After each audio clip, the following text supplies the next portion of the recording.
Hi hello friends, welcome to my channel secret recipe. இன்னைக்கு நம்ம செய்ய போகிற ட்ரெடிஷ்னல் ரெசிபி முறுக்கு. இதுக்கு தேவையான இன்க்ரீடியன்ஸ் என்னன்னு பார்க்கலாம். அரிசி, பொட்டுக்கடலை, வரமிளகா, ஓமம், எள்ளு, உப்பு. இந்த முறுக்கு ரெசிபி நம்ம ஒவ்வொரு வீட்லேயும் எல்லா ஃபங்க்ஷன்லேயும் நம்ம நார்மலாக செய்கிற ரெசிபி தான். இந்த ரெசிபி நம்ம எப்படி பண்ணுறதுங்கிறத பார்க்கலாம். இது ஈவினிங் டீ டைம் ஸ்நாக்குக்கு ரொம்ப நல்லா இருக்கும். அது கூட இது சாம்பார் சாதம், ரச சாதம், தயிர் சாதம் இது எல்லாத்துக்குமே சைட் டிஷ் நல்லா இருக்கும். இந்த முறுக்கு நம்ம ஃப்ரீ டைம்ல செஞ்சு வச்சுட்டோம்னா குழந்தைங்க சாப்பிட்றதுக்கு ரொம்ப நல்லா இருக்கும். இப்போ இந்த ரெசிபி நம்ம எப்படி பண்றதுங்கிறத நம்ம ப்ராசஸ் ஸ்டார்ட் பண்ணிடலாம். நான் ஒரு முறுக்கு எடுத்து உடைச்சு காமிக்கிறேன் பாருங்க. எவ்வளோ சாஃப்டா வந்திருக்கு, எவ்வளோ கிறிஸ்பியா வந்திருக்குன்னு பாருங்க. இந்த மாதிரி ரொம்ப சாஃப்டா வந்திருக்கு. இப்போ நம்ம இதை எப்படி பண்றதுங்கிறத பார்க்கலாம். நான் அரிசி ஒரு படியில அரைப்படி அரிசி நான் எடுத்து வச்சிருக்கேன். நான் சாதத்துக்கு வைக்கிற அரிசி தான் நான் எடுத்து வச்சிருக்கேன். இது ஒரு 3 மணி நேரம் நல்லா ஊற வச்சு நான் இப்போ கிரைண்டர்ல வச்சு நான் அரைச்சிக்க போறேன். உங்களுக்கு அரைக்கிறதுக்கு டைம் இல்லை அப்படின்னா நீங்க அரிசி மாவு கடையில விற்கிறது கூட நீங்க வாங்கி பண்ணிக்கலாம். நான் இந்த மாதிரி அரிசி எடுத்து 3 மணி நேரம் ஊற வச்சுக்கிறேன். அரிசி ஊற வைக்கும் போதே நான் 5 வரமிளகா நான் அரிசி கூட சேர்த்து நான் ஊற வச்சுட்டேன். நம்ம ஊற வச்சு அரைக்கும் போது வரமிளகா சீக்கிரமா அரைப்படும். அதுக்காக தான் நான் வரமிளகாவும் சேர்த்து அரிசி கூடயே நான் ஊற வச்சுட்டேன். இப்போ அதே படியில நான் அரைப்படி பொட்டுக்கடலை எடுத்திருக்கேன். அரைப்படி அரிசிக்கு அரைப்படி பொட்டுக்கடலை கரெக்டா இருக்கும். இது 1:1 ரேஷியோ தான். இதே நீங்க ஒரு படி போட்டீங்கன்னா ஒரு படி பொட்டுக்கடலை நீங்க எடுத்துக்கோங்க. இந்த ரேஷியோல போட்டா நமக்கு முறுக்கு நல்லா கிறிஸ்பியா வரும். இப்ப நம்ம இத ஜார்ல போட்டு நம்ம பவுடர் பண்ணி எடுத்துக்கலாம். ஜார்ல போடும்போது ஜார் ஈரம் இல்லாம பாத்துக்கோங்க. இப்ப நம்ம இத பவுடர் பண்ணிக்கலாம்.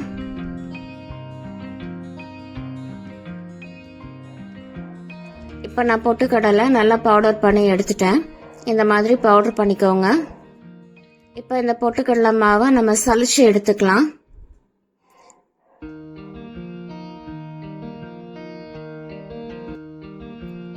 இப்போ இந்த மாதிரி ஒரு பிளேட்ல நான் சல்லடை எடுத்து வச்சிருக்கேன். இதுல நம்ம பொட்டுக்கடலை மாவை போட்டுக்கலாம்.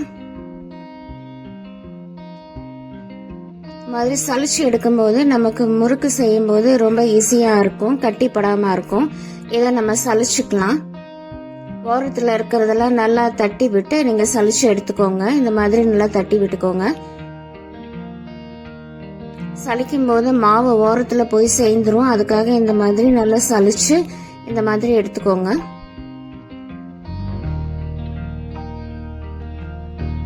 இப்ப நமக்கு பொட்டுக்கடலை மாவு ரெடி ஆயிடுச்சு. இந்த மாதிரி நம்ம ஃபைனா சலிச்சு எடுத்து வச்சுக்கலாம்.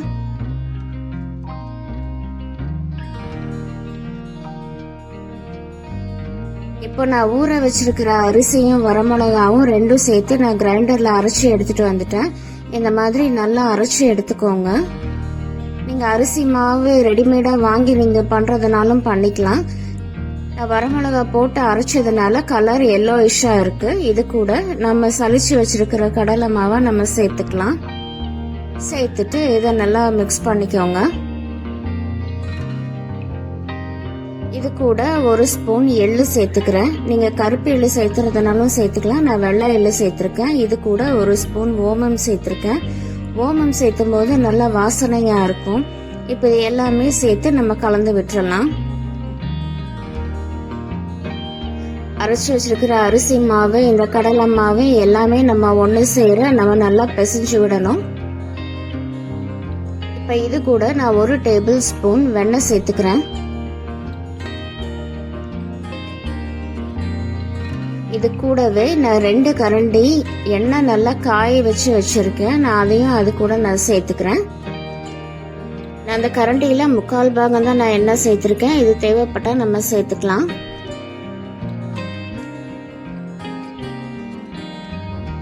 இப்ப நம்ம கொதிக்கிற எண்ணெய் ஊத்தி இருக்கிறதுனால நம்ம கை வைக்க கூடாது, ரொம்ப சூடா இருக்கும் மாவு. அதனால இந்த மாதிரி ஸ்பூன்ல ஒரு 2 நிமிஷம் நீங்க கலந்து விட்டுட்டு அதுக்கப்புறம் ஆறுனதுக்கு அப்புறம் நம்ம கை விட்டு நல்லா பிசைஞ்சுக்கலாம்.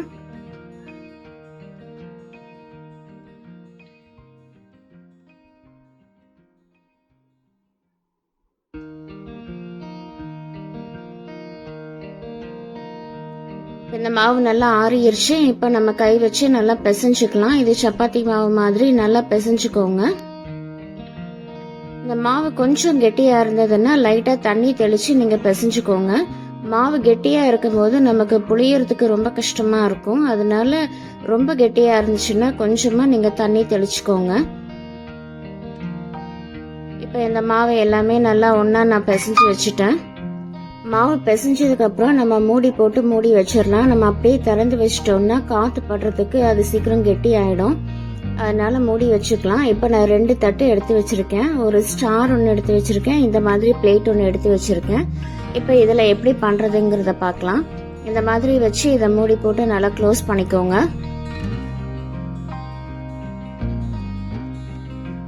க்ளோஸ் பண்ணிட்டு உள்ள லைட்டா நம்ம எண்ணெய் தடவிக்கலாம். நம்ம எண்ணெய் தடவிட்டா மாவு இதுல ஒட்டாம இருக்கும். அதுக்காக தான் நம்ம நல்லா எண்ணெய் தடவுறோம். அதே மாதிரி இன்னொரு இதுலயும் நம்ம எண்ணெய் தடவி வச்சுக்கலாம்.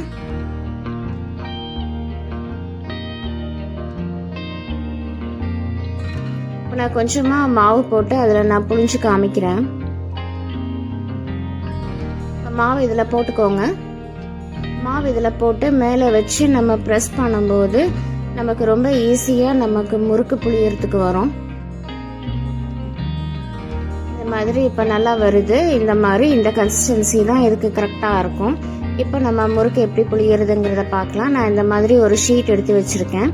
இந்த மாதிரி ஷீட்டில் போடும்போது நமக்கு அதை எடுக்கிறதுக்கு ரொம்ப ஈஸியாக இருக்கும். இப்போ நான் ஒன்று எடுத்து காமிக்கிறேன். இந்த மாதிரி முறுக்கு புளிஞ்சுக்கோங்க.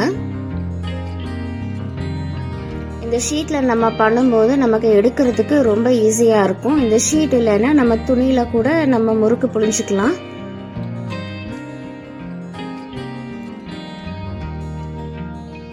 இந்த மாதிரி ஷீட்ல நம்ம ஒரு 4-5 முறுக்கு புளிஞ்சு வச்சுட்டா நமக்கு எண்ணெயில போடும்போது ரொம்ப ஈஸியா இருக்கும்.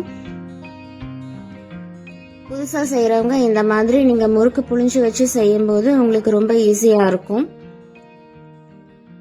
நீங்க கிளாத்லயும் கூட நீங்க இந்த மாதிரி புளிஞ்சு வச்சு நீங்க ஒன்னொன்னா எடுத்து போட்டுக்கலாம். இந்த முறுக்கு புளிஞ்சதுக்கு அப்புறம் அந்த ஓரத்துல இருக்கிறதெல்லாம் நல்லா ப்ரெஸ் பண்ணி விட்டுருங்க. ப்ரெஸ் பண்ணும்போது அது பிரியாம இருக்கும்.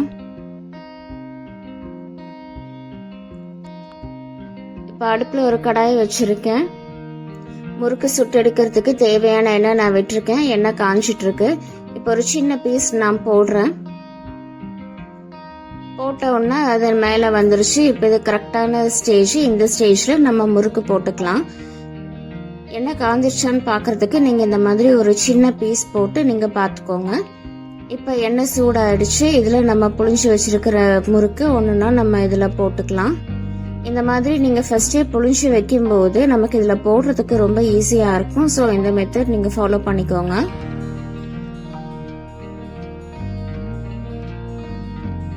இந்த சைடு நல்லா வேகட்டும். இது ஒரு 2 நிமிஷம் ஆகும். அடுப்பு மீடியம் ஃப்ளேம்ல வச்சுக்கோங்க. ரொம்ப ஹை ஃப்ளேம்ல வைக்காதீங்க. இப்போ இந்த சைடு வெந்துருச்சு. நம்ம அடுத்த சைடு நம்ம திருப்பி போட்டுக்கலாம். நீங்க ஹை ஃப்ளேம்ல வைக்கும்போது சீக்கிரமா கரிஞ்சிரும். அதனால நீங்க மீடியம் ஃப்ளேம்ல வச்சுக்கோங்க.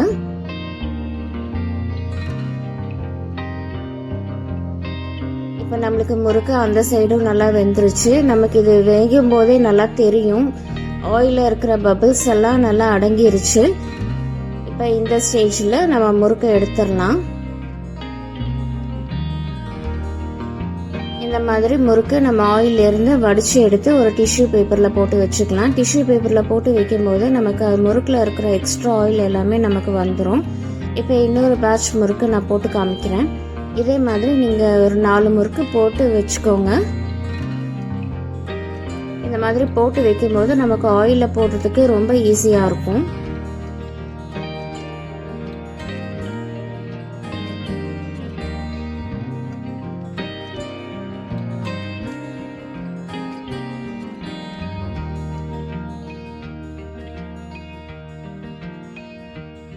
இது எல்லாமே புளிஞ்சு வச்சுட்டேன். இப்போ அதே மாதிரி நம்ம ஆயில போட்டு நம்ம பொரிச்சு எடுத்துக்கலாம்.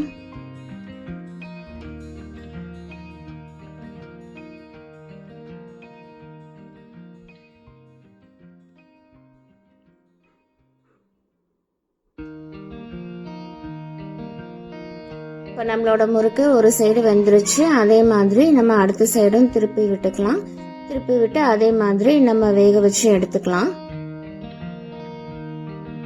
இந்த மாதிரி நீங்க மீடியம் ஃப்ளேம்ல வச்சு எடுக்கும்போது கலர் ஒரே மாதிரி வரும்.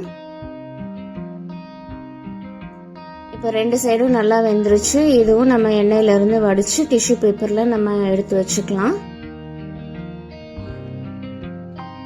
இப்போ நான் பிளேட் மாத்தி இருக்கேன். ஒரு ஸ்டார் இருக்கிறத நான் இப்ப போட்டு காமிக்கிறேன் உங்களுக்கு. உங்களுக்கு எந்த பிளேட் வேணுமோ நீங்க அந்த மாதிரி பிளேட் நீங்க மாத்திக்கோங்க. இப்ப இந்த ஒரு ஸ்டார்ல இருக்கிற முறுக்கு நம்ம எப்படி பண்றதுங்கிறத பார்க்கலாம். இந்த மாதிரி நீங்க புளிஞ்சுக்கோங்க. இந்த மாதிரி புளிஞ்சிட்டு அந்த ஓரத்துல இருக்க லைட்டா பிரஸ் பண்ணி விட்டுக்கோங்க. அந்த மாதிரி பிரஸ் பண்ணி நம்ம போடும்போது எண்ணெயில பிரிஞ்சு வராம இருக்கும். அதுக்காக தான் நம்ம லைட்டா பிரஸ் பண்ணிக்கிறோம். இதே மாதிரி நம்ம முறுக்க போட்டு எடுத்துடலாம்.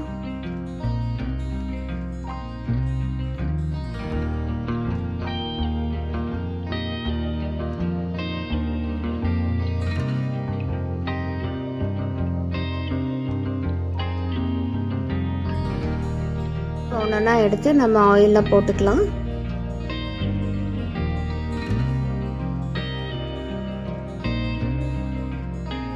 இப்போ நம்மளோட ஸ்டார் முறுக்கும் சூப்பரா ரெடி ஆயிடுச்சு. இதே மாதிரி நம்ம எல்லா மாவுமே இந்த மாதிரி நம்ம போட்டு எடுத்து வச்சுக்கலாம். இப்போ நம்மளோட முறுக்கு சூப்பரா ரெடி ஆயிடுச்சு. ஸோ ஃப்ரெண்ட்ஸ், இந்த ரெசிபி எல்லாருமே ட்ரை பண்ணி பாருங்க. இதை நம்ம எல்லா ஃபங்க்ஷனுக்கும் நம்ம நார்மலா செய்யற ரெசிபி தான். ஸ்டார் முறுக்கு நம்ம போட்டோம் பாருங்க, எவ்வளவு சூப்பரா வந்திருக்குன்னு பாருங்க. இது ஈவினிங் டீ டைமுக்கு ரொம்ப சூட்டபிள் ஸ்நாக்ஸா இருக்கும். இது ஸ்கூலுக்கு போற குழந்தைங்களுக்கும் இது ஸ்நாக்ஸ் ரெசிபியா நம்ம கொடுத்து அனுப்பலாம். இந்த முறுக்கு நமக்கு சாம்பார் சாதம், ரச சாதம், தயிர் சாதம் இது எல்லாத்துக்குமே சைட் டிஷ்ஷா நல்லா இருக்கும். ஸோ ஃப்ரெண்ட்ஸ், இந்த ரெசிபி எல்லாருமே ட்ரை பண்ணி பாருங்க. இந்த ரெசிபி உங்களுக்கு பிடிச்சிருந்தா இந்த சேனலுக்கு லைக் பண்ணுங்க, ஷேர் பண்ணுங்க, சப்ஸ்கிரைப் பண்ணுங்க. கூட பெல் ஐக்கானை கிளிக் பண்ணுங்க. ஸோ தட் என்னோட நோட்டிஃபிகேஷன்ஸ் எல்லாமே உங்களுக்கு வந்துடும். Thank you. Take care. Bye bye.